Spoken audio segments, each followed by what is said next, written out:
"We came for you," said the three ranch widows. He couldn't believe what happened next. The midday sun blazed mercilessly over the dusty street, casting everything in harsh, unforgiving light. Yet three women walked through it, dressed as if attending a funeral that had never ended. Black dresses that clung to their figures, black veils that couldn't quite hide their faces, moving with the precision of pallbearers carrying an invisible coffin. Silas Crow stood frozen on the porch, his coffee cup trembling in his weathered hand. The blonde in the center never blinked. The brunettes flanking her moved like shadows given flesh. They shouldn't know where he lived. Hell, they shouldn't even know he existed. But they walked straight toward his ranch as if they'd been invited. "Silas Crow," the blonde called out, her voice carrying impossibly far in the still air. "We came for you." The words hit him like a physical blow.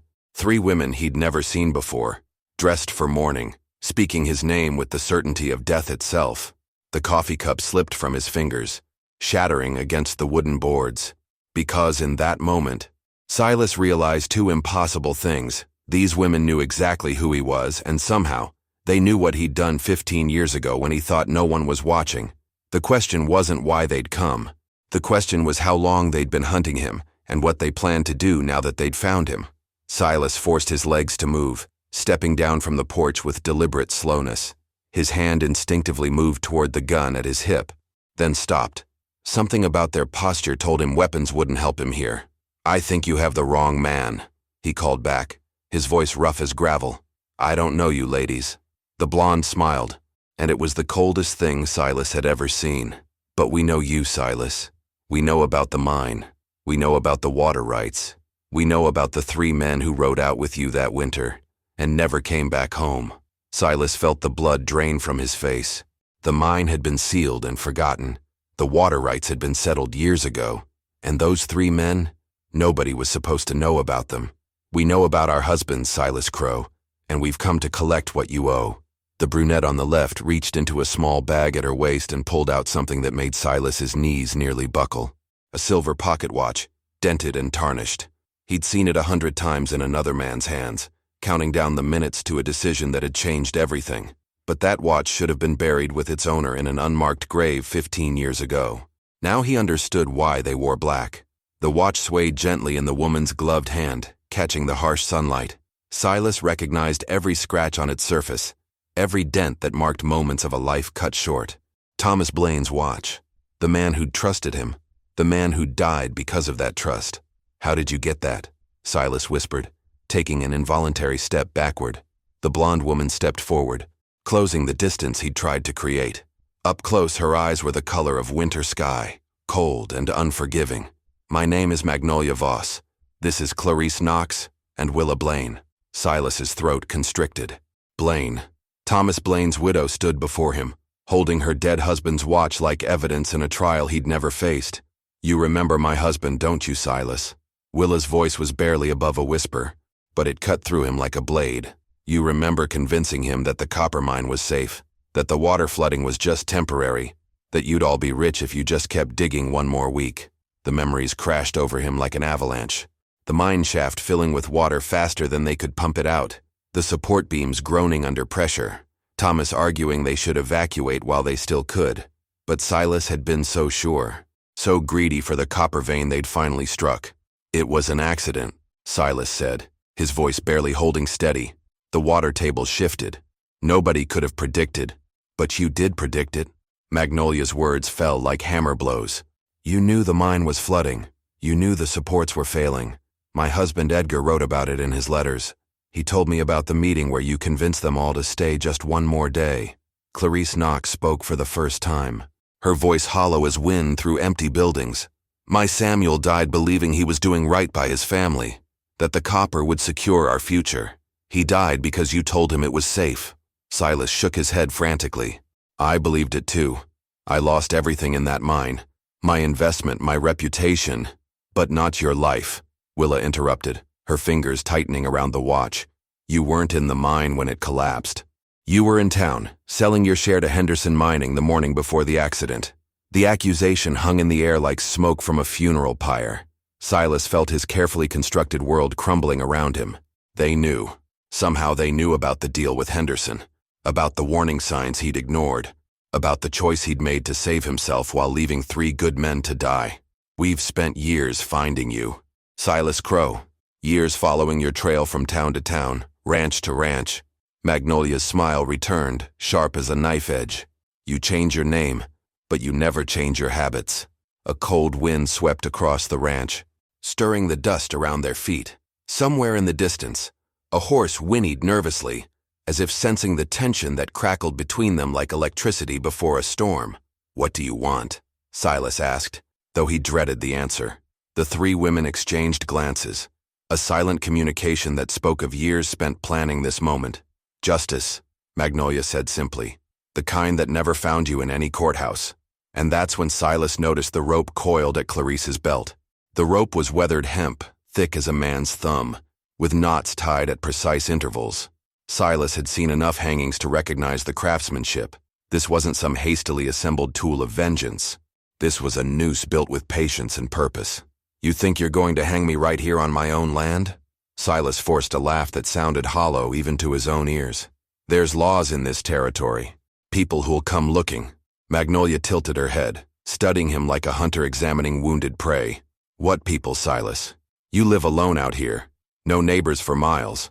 No family who claims you. We watched this place for 3 days before approaching. Not a single visitor." The truth of her words hit harder than any physical blow. Silas had chosen this isolation deliberately, convinced it would keep his past buried. Instead, he'd made himself the perfect victim. "Besides," Clarice added, her fingers tracing the rope's coarse fibers, "we're not here to break any laws. We're here to enforce them, the laws that should have been applied 15 years ago."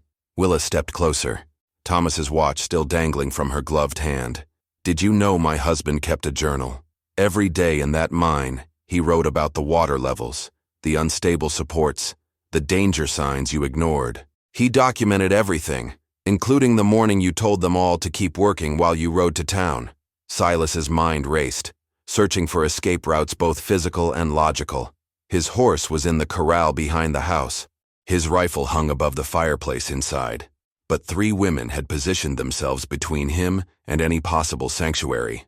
"Even if what you're saying is true," he said desperately, "it was business. Mining's dangerous work. Everyone knows the risks." "Business?" Magnolia's voice rose for the first time, cracking like a whip. "You sold your share for $3,000 the morning of the collapse. 3,000 pieces of silver while our husbands were trapped underground, drowning in darkness." The precision of her knowledge terrified him. Silas had never told anyone about the exact amount Henderson Mining had paid him. That information should have died with the company records when their office burned down 2 years later. "How do you know that?" he whispered. "Because we found Henderson before he died," Willa said matter-of-factly. "Took some convincing, but eventually he told us everything. The early morning meeting, the cash payment, how you warned him the mine was going to flood, but begged him not to tell anyone else because you needed time to get your money out first." Silas felt his knees buckle. He'd spent 15 years believing his secret was buried with the mine itself, but these women had excavated every detail of his betrayal with the thoroughness of archaeologists. "We spent our first 5 years grieving," Clarice said quietly. "The next 5 years learning the truth, and the last 5 years finding you." Magnolia reached into her dress and withdrew a folded paper, yellow with age. "This is a copy of your sales contract with Henderson Mining, dated the morning before our husbands died. Your signature, your terms, your blood money." The paper fluttered in the wind, like a verdict waiting to be read. Silas realized that his 15 years of running had only delayed an inevitable reckoning. "What happens now?" he asked, his voice barely audible.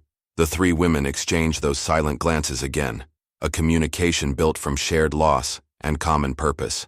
"Now we give you the same choice you gave our husbands," Magnolia said, folding the contract away. "You can face this like a man, or you can run like the coward you've always been." But as Silas looked past them toward the horizon, he saw something that made his blood turn to ice water in his veins. A rider was approaching from the east, moving at a steady pace across the scrub brush and scattered rocks. Even at a distance, Silas could make out the deliberate posture of someone who knew exactly where they were going. "Expecting company?" Magnolia asked, following his gaze. Her tone suggested she already knew the answer. Silas's mouth went dry as desert sand. Nobody knew about this place. He'd bought the land under a false name, Paid in cash, never filed proper paperwork with the territory office. The isolation had been his shield against discovery. That would be Marshal Garrett, Clarice said conversationally, as if discussing the weather. We sent word to him yesterday about finding a wanted man. Wanted? Silas spun around, panic rising in his throat. There's no warrant for me. The mine collapse was ruled an accident. Willa smiled sadly, the expression transforming her face from grief to something far more dangerous. Not for the mine, Silas. For what you did after. The rider drew closer, and Silas could now see the star pinned to his vest, the rifle across his saddle. Marshal Garrett rode with the confidence of a man carrying legal authority, which meant these women hadn't come here for vigilante justice after all. After Henderson told us about your betrayal, we started digging deeper, Magnolia explained, following your trail from town to town. Amazing what people remember when you ask the right questions. The widow Miller in Silver Creek remembered a man matching your description who borrowed money for supplies, then disappeared the night before he was supposed to pay it back, Clarice continued. Said he took her late husband's best horse, too. The banker in Red Ridge had interesting stories about forged papers and missing funds from the Territorial Land Office, Willa added. Seems you've been quite busy these past 15 years. Silas felt the net closing around him, woven from threads he'd thought were scattered to the wind. Each town he'd fled from, each identity he'd assumed, each crime he'd committed to survive. They'd traced it all back to him like bloodhounds following a scent. You set me up, he said hoarsely. This whole thing was planned. Justice usually requires planning, Magnolia replied. The kind of planning that takes into account evidence, witnesses, and proper legal channels. The marshal was close enough now that Silas could see his weathered face beneath the brim of his hat. This wasn't some corrupt local sheriff who might be bought or intimidated. This was a territorial marshal with federal authority, the kind of lawman who carried writs and warrants across state lines. Silas's hand moved instinctively toward his gun, then stopped. Even if he could outdraw a marshal, which he couldn't, killing a federal officer would bring down the full weight of the territorial government. There would be no place left to run. The mine was just the beginning, Willa said softly. But it's not what's going to hang you. She held up Thomas's watch again, but this time Silas noticed something he'd missed before. Engraved on the back were initials that made his stomach lurch with recognition. Not TB for Thomas Blaine. JM. You recognize it now, don't you? Willa's voice was barely a whisper. It belonged to Judge Morrison's son, the boy you killed in Tombstone 3 years ago during that poker game. The memory crashed over him like a physical blow. The young man's shocked face when Silas's knife found its mark. The blood spreading across expensive clothes. The panic that sent him fleeing into the night with whatever he could grab from the dead man's belongings. Johnny Morrison was Thomas's nephew, Willa continued. This watch was meant to be a wedding gift.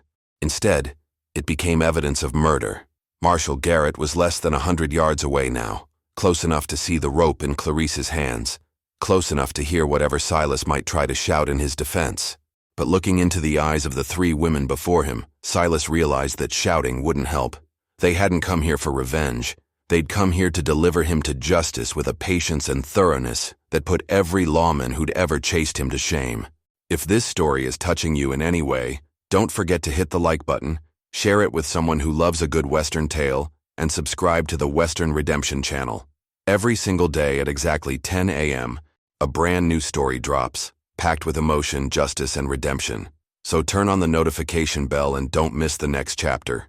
Because out here in the West, no one waits around. Marshal Garrett reined in his horse 20 feet away, close enough to intervene but far enough to assess the situation. His hand rested casually on his gun grip, the gesture of a man who'd survived countless confrontations by reading danger before it struck. Ladies, he said with a slight nod. His voice carried the authority of federal law across 3 territories. Mr. Crow. Silas felt his last hope crumble. The marshal knew his name. Not the false identity he'd used to buy this land. Not the aliases he'd scattered across a dozen towns. But his real name. The name that connected him to every crime he'd committed since fleeing the mine 15 years ago. Marshal Garrett, Magnolia replied formally. We appreciate you coming so quickly. Your telegram was quite detailed, Garrett said, dismounting with practiced ease. Murder warrant from Tombstone, fraud charges from Red Ridge, theft from Silver Creek, and conspiracy charges related to the copper mine incident. He pulled a leather portfolio from his saddlebag. I've got writs from 3 different judges. Silas watched his freedom evaporate like morning mist. Each charge the marshal listed was a nail in the coffin these women had built around him with methodical precision. They hadn't come here for emotional revenge. They'd constructed a legal trap that no territorial court could ignore. "This is impossible," Silas said desperately.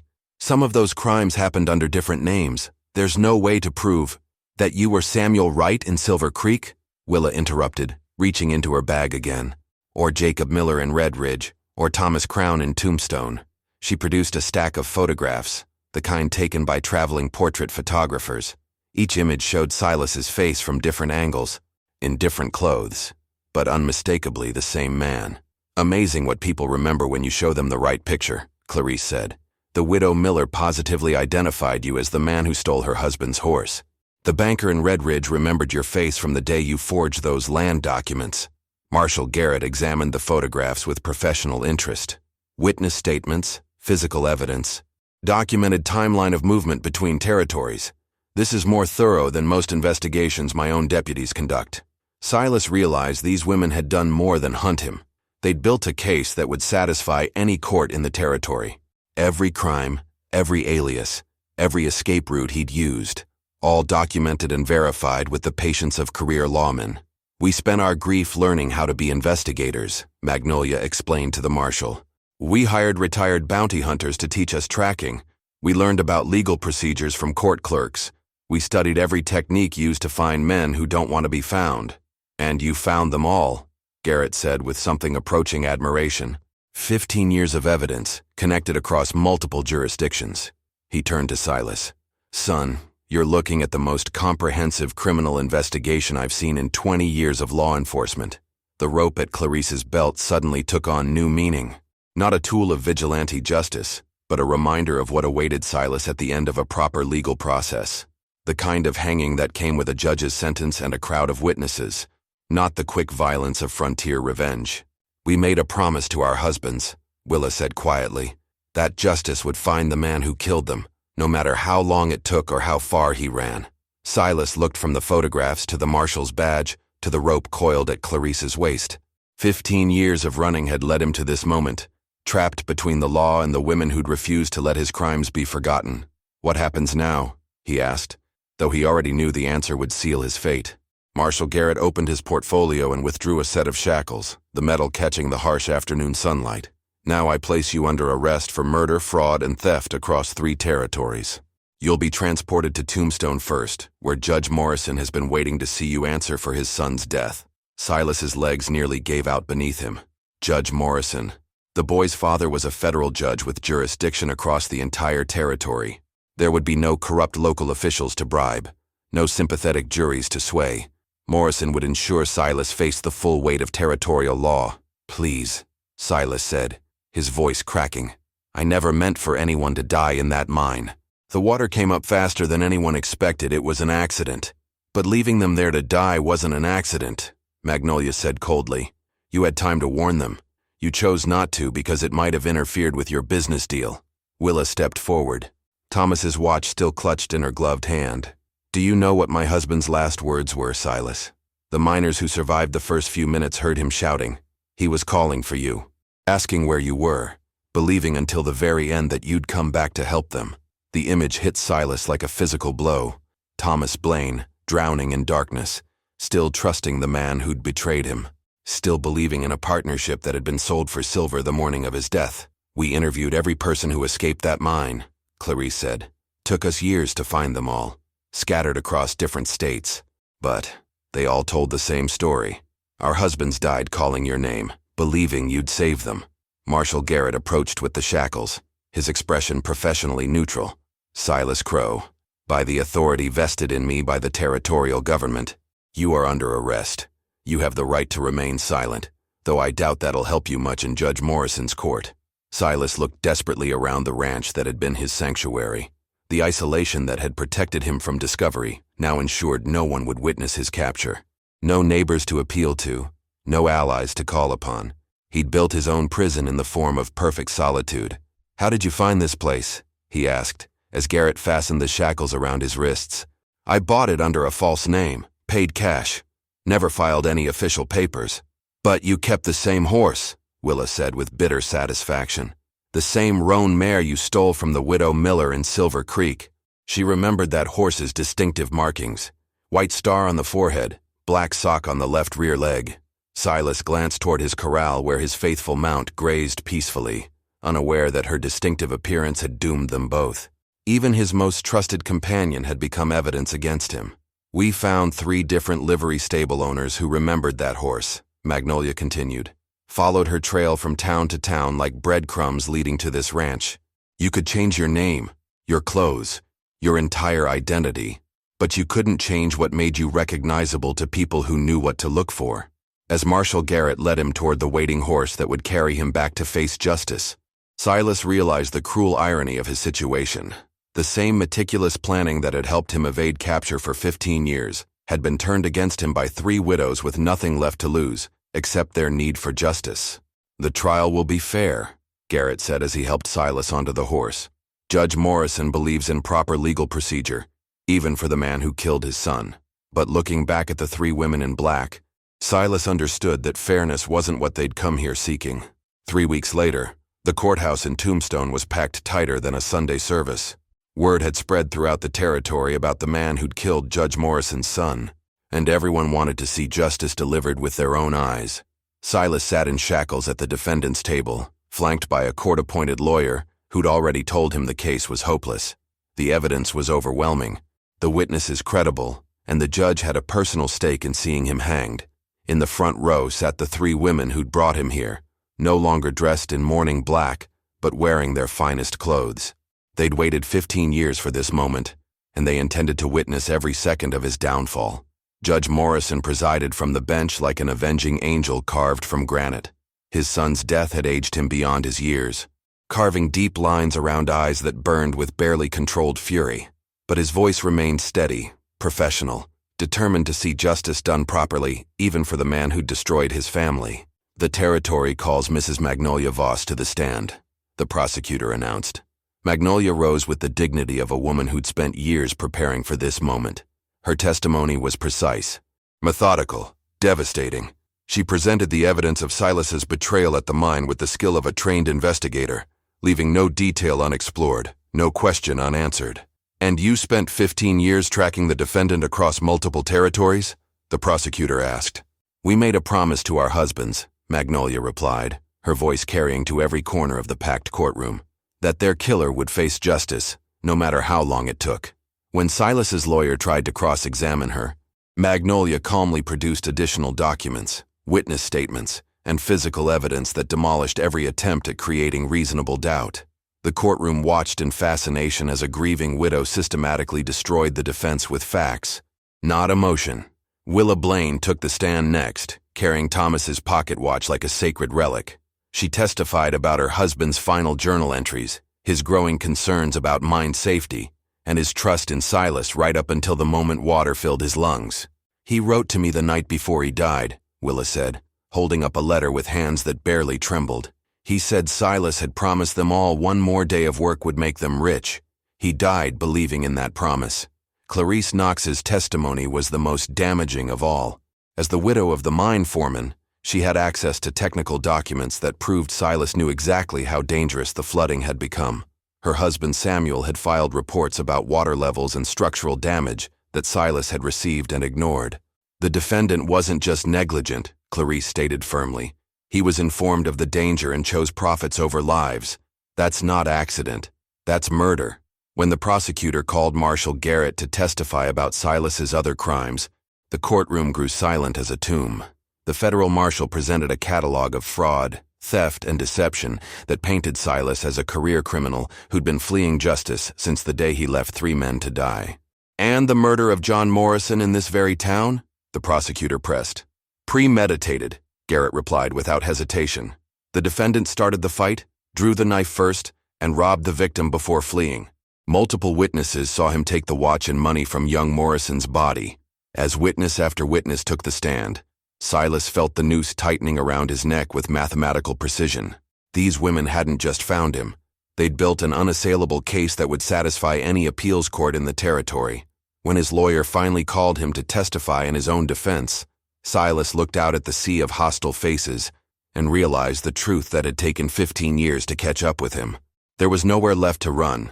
Silas's testimony lasted less than an hour. Under the prosecutor's relentless questioning, every lie he'd told himself for 15 years crumbled like paper in a fire. He tried to claim self-defense in his son's murder, but the witnesses had already testified that he'd started the fight. He attempted to portray the mine collapse as an unavoidable accident, but the technical evidence proved he'd knowingly sent men to their deaths. When he finally stepped down from the witness stand, Silas caught sight of the three women who'd destroyed his carefully constructed life. They watched him with eyes that held no hatred, no anger, only the quiet satisfaction of a job finally completed. The jury deliberated for 20 minutes. "We find the defendant guilty of first-degree murder in the death of John Morrison," the foreman announced. "Guilty of conspiracy to commit murder in the deaths of Thomas Blaine, Samuel Knox, and Edgar Voss. Guilty of fraud, theft, and fleeing justice across territorial lines." Judge Morrison's face remained impassive as he pronounced sentence, but his voice carried the weight of personal loss, transformed into legal justice. "Silas Crowe, you are hereby sentenced to hang by the neck until dead, sentenced to be carried out at dawn, 3 days hence." The courtroom erupted in approval. 15 years of unpunished crimes would finally face their reckoning at the end of a rope, with the full sanction of territorial law. As the bailiffs led Silas away in chains, he looked back one final time at Magnolia Voss. She stood with her companions. Thomas's watch now returned to Willa's hands, the rope that Clarice had carried finally serving its intended purpose. "Was it worth it?" Silas called out desperately. 15 years of your lives spent hunting one man." Magnolia's response carried across the courtroom with perfect clarity. "Our husbands' lives were worth it. Justice was worth it. Making sure you never hurt anyone else's family was worth it." 3 days later, at dawn, Silas Crowe was hanged in the courthouse square. Judge Morrison read the death warrant personally, his voice steady, as he pronounced the final words of territorial justice. The three widows stood in the front row of witnesses, holding hands as they watched their 15-year quest reach its conclusion. Marshal Garrett supervised the execution with professional efficiency. The rope was properly knotted, the drop calculated precisely, the procedure carried out according to territorial law. Silas died quickly, his neck breaking cleanly in the crisp morning air. As the crowd dispersed, Magnolia, Willa, and Clarice walked together to the cemetery at the edge of town. They stopped at 3 fresh graves marked with simple wooden crosses, the remains of their husbands, finally brought home from the collapsed mine and given proper burial. "It's finished," Willa said softly, placing Thomas's watch on his grave. "He can rest now." "They all can," Clarice added, kneeling to place a handful of wildflowers on Samuel's grave. Magnolia stood between her friends, looking out at the horizon where the sun was rising over the territory they'd crossed so many times in pursuit of justice. 15 years, she said quietly, but we kept our promise. The three women had transformed themselves from grieving widows into instruments of justice, learning skills they never knew they possessed, traveling distances they'd never imagined possible, all in service of a simple principle: those who take lives must answer for them. As they walked away from the cemetery, leaving their husbands to rest in peace at last, the morning sun cast their shadows long across the ground. They had no more hunts to pursue, no more criminals to track, no more justice to seek. For the first time in 15 years, they were free to live for themselves instead of the dead. And in the courthouse square behind them, Silas Crowe's body swayed gently in the morning breeze, a final testament to the truth that justice, however long delayed, would eventually find its mark. If you enjoyed this story, click the video on your screen now to watch another unforgettable tale from the frontier, where courage and justice collide in ways you never expected. Don't forget to subscribe and consider a super chat to help us keep bringing you more stories like these. Your support means everything to us.